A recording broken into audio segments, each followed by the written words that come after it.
recognition due to me for hosting this evening's forum, for you, the audience members, for taking the time to be here this evening and to get educated about the issues. I'm State Senator Joe Heck. For the past 4 years, I've been privileged to represent the citizens of State Senate District 5. During that time, we have faced some challenges that have tarnished the Silver State, going from a budget surplus to a deficit, the escalating cost of health care, and an education system struggling to keep up with our explosive growth, to just name a few. But during that time, I have worked to develop solutions. I have reached across party lines, working together to build a better Nevada. But my work is not yet done, and that's why I'm here asking for your continued support. As we walk the district, 3 issues consistently rise to the top. The economy. We must develop a stable economy where we can reliably predict our income and expenses and plan financially for our future. This will require continued diversification of our businesses and industries, harnessing the renewable energy resources within this state and leveraging them as a new source of jobs and revenue. We must remain business-friendly with a low tax and regulatory burden so that our businesses can prosper. As a small business owner, I know what it's like to make a payroll, provide benefits, and recruit and retain qualified employees. Access to affordable health care. We must make health insurance affordable for more Nevada families. This can be accomplished by decreasing coverage mandates, allowing pools of individuals or businesses to purchase insurance as groups, and by allowing the purchase of insurance across state lines. By encouraging competition and choice, we will keep prices low. As a physician, I have seen the results of those who delay getting health care. We can do better. We must do better. Quality education. Ultimately, it is the parents' choice to make sure that their child receives an appropriate education. But to do that, we have to provide choices. We must consider smaller, more responsive school districts. We must put more of the educational tax dollars you already pay into the classroom.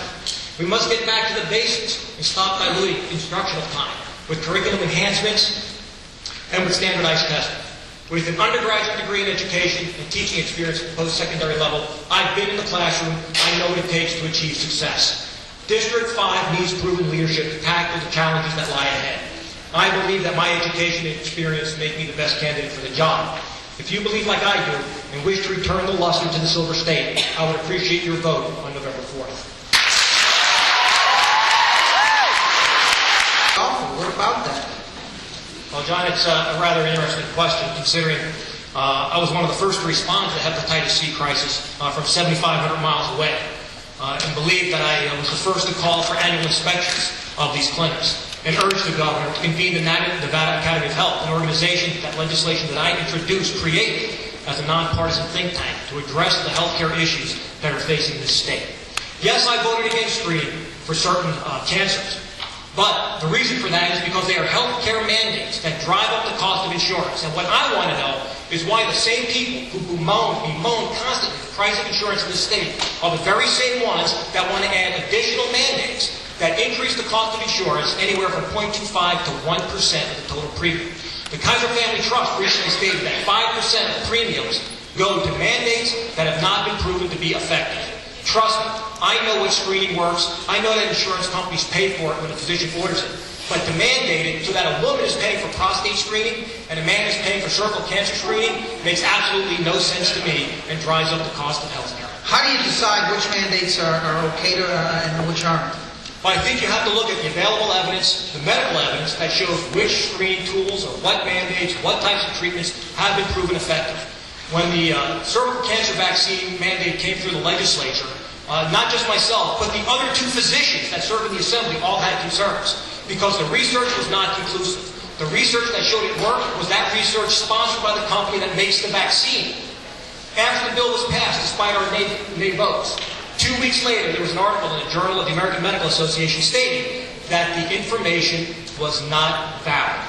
So you have to look at it from a scientific, professional standpoint and decide what really is going to work and what the cost-benefit ratio is. All right, Ms. Breeden, let's hear your response. You heard his explanation. So we need to address those. Go ahead, Senator. Well, thank you, John. And I think that this is not a matter of stepping out. I've campaigned on medical issues and healthcare issues in my first campaign, and I've been a stalwart of providing access to affordable healthcare since I've been there. I was the lone Republican that helped force through the Canadian drug bill that was then sponsored by Speaker Buckley. That bill would have died in the Senate had I not engaged and seen that that was an important thing to be able to provide affordable pharmaceuticals for our seniors and our folks here in Nevada. I pushed that bill through the Senate Commerce and Labor Committee. I introduced legislation to change the way board appointments were made last session. That bill didn't make it, but if it did, we probably wouldn't be seeing the problems that we're having now with the Board of Medical Examiners, because it would have changed the way that the governor could have selected his appointments. I put in legislation to enact the Family Opportunity Act, which was a Medicaid buy-in for medically fragile children. I was the one who introduced legislation to recognize licensed clinical professional counselors in Nevada, one of only 2 states that didn't recognize them, to help alleviate the mental health practitioner crisis that we have in the state. I've introduced legislation to increase the number of healthcare providers available in this state for endorsement, and legislation to provide funding to rural volunteer EMS agencies. So to say I'm weak on medical-related issues is simply a fallacy. Well, but you need to address why do the insurance companies love you so much? Well, I wish they could love me some more, because I don't recall seeing a whole lot of money from insurance companies on my sheet.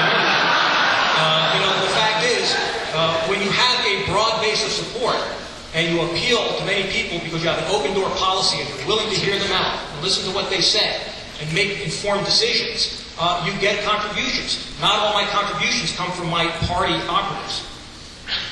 Okay, I'm going to let you address that now. Question she raised, which is, who do you love more, insurance companies or Jim Gibbons? They don't kiss and tell. I didn't hear that. That was good. The idea that I vote to lockstep with the governor couldn't be further from the truth. In fact, I believe in my heart that good public policy has no political affiliation. And I'm sure that Senator Titus could attest to the fact that her bill, which created a greenhouse emissions inventory, would have died in natural resources had I not been the lone Republican vote that voted it out of committee. It was good public policy. Likewise, Senator Horford introduced legislation that would have allowed an alternative pathway to graduation for those who just couldn't pass the proficiency test. I believe that was good public policy. If you're not a good test taker, you're not a good test taker, even if you take it 9 times. But it doesn't mean you don't know the information. I made sure that that legislation made it through the Republican caucus. So I reach across the aisle to both parties because it's all in the name of good public policy. But that doesn't address the question. Can you name one major public policy issue which you disagree with the governor? Well, I disagreed in the way that he handled the cuts to the budget by making across-the-board cuts. I think that that is a very expedient way to make cuts. I don't think it requires any great thought. I mean, obviously, if you look at the 2,672-page executive budget, there are certain areas that could afford to take a little bit more of a cut without impacting needed services. And I thought that more focused cuts should have been used. I thought that we should have looked at triggers, not necessarily cutting so much so fast, but waiting until the deficit reached so much, and then we knew what we were going to cut, and then wait. And if the deficit increased a little more to the next trigger, we would have cut again. But not these across-the-board cuts. I vehemently disagreed with that as a way to balance the budget. You want to respond to that, Ms. Green? It doesn't look like he agrees with the governor on the most important thing the governor... Senator, what are you up there for? Well, I'm glad my opponent just parroted what I had just previously said about targeted cuts and looking at the critical social services and not doing across-the-board cuts. Certainly, I was one of 2 votes against the pork bills, the infamous pork bills, SB 579 and AB 629, that occur at the end of the legislative session, which are all the pet projects that legislators want to fund for those that give them donations. Oh, none of those programs are any good at all. All pork is bad. Well, it's not that all is bad, but it does not go through the vetting process where an open hearing is heard about the merits of each one of those projects. I think that when you hand out $20 million to things like a Chinese Workers Museum in Carson City or Nevada Online Encyclopedia or funding events at Floyd Lamb State Park, that those dollars probably could have been better spent in this last biennium. Likewise, to come back to the question about cutting funding for books, which was the request of the school superintendents to help them meet their budgets. So when you need to cut somebody's funding, don't you think you'd go to that group or that individual and say, we know we got to cut you, but where's the cutting going to hurt you the least? And then work on that recommendation, which is exactly what we did. And that was passed universally. It wasn't a Republican or a Democrat bill. In addition, I do believe that the governor did work with the minority and the majority leader in both houses to come up with the potential cuts and the prospective bills prior to our arrival. But if you want to talk about areas to save, we could look at the government printing office, whose budget is $7.5 million. Here's an office whose job it is to print the glossy color reports that every agency makes on an annual basis. We're in a digital age. Put them in a PDF, put them on a computer, make them available. We don't need to spend $7.5 million making handouts. The motor pool in fiscal year 09's budget was $5.3 million. Okay? They do car rentals for government employees. They estimated that they would have 16,000 rental requests in fiscal year 09, 90% of them supplied by motor pool vehicles. At their budget of $5.3 million, that comes out to $374 per rental. The other 10% would be outside rentals, regular commercial businesses that put more dollars back into our economy. The budget for outside rentals for 1,600 rentals, $237,000.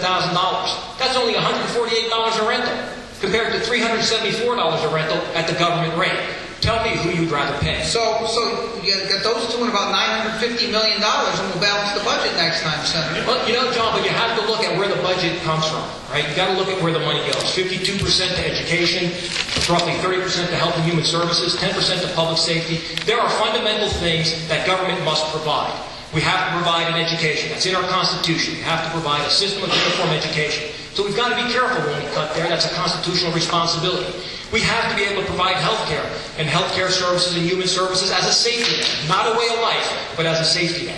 And likewise, we have to provide public safety. You can't contract that out. You can see what's happening in Iraq with Blackwater contracting out public safety services. We need to provide that as a government. So we need to look at the other 10% of the budget and look at the targeted cuts that we can perform there to balance our budget as it's constitutionally mandated. Being funded. Well, John, I think what's important is that if you're going to talk about an issue, you need to know the issue. And I think that's why the United States Education Association... I mean, I have the endorsement of the union that she belongs to. So, but if you look at the National Center for Education Statistics, July 2008 first look, which goes back to the 05-06 school year, which is the last year for national data that's available, the median expenditure per pupil in Nevada is $9,846. In the U.S., it's $9,799, making Nevada 24th to 51. So you're happy with the way that school... I'm not saying that we're happy. I'm saying, you know, people want to talk about funding to the national average. I don't want our children to be average. If they're going to survive in a global economy, they need to be above average. And we need to fund education and put in the accountability standards that will allow them to reach their potential and be a productive member of society. Where are you going to get that money from besides killing the printing office? And the motor pool. And the motor pool. Okay, well, we're there. The $20 million from pork, and we're there. As I said in my opening statement, we need to put more tax dollars into the classroom. Right now, only about 80 cents out of the dollar goes into the classroom. We need to put more of the tax dollars already paid for education into the classroom and take it away from administration. We need to get away from curriculum enhancements and standardized testing and emphasize more on the instructional time that we give our students so that they don't necessarily need more money, but they can better use the time that they're in the classroom to be educated. All right. Now, Ms. Breen, I want you to address something that Senator Heck brought up because I think it's something the audience is probably curious about, and that is why the Nevada State Education Association would have snubbed you in favor of your opponent. To take their support, you support their agenda. John, I'm happy to take the support of every hardworking man and woman in the state of Nevada. And that includes the teachers, it includes firefighters, it includes policemen, it includes the carpenters, it includes veterans in politics. I have a long list of endorsements that go across the spectrum of You society. support the teachers' union agenda generally up in the legislature. I think if you look at my voting record, I give the teachers, like everyone else, fair access, a fair hearing, and vote what's in the best interest of Nevadans. I've not always voted for what they wanted, but they got a fair hearing, and they knew where I stood, and they understood where I stood prior to my casting a vote. All right, we're going to let that be the last word. Let's give these candidates...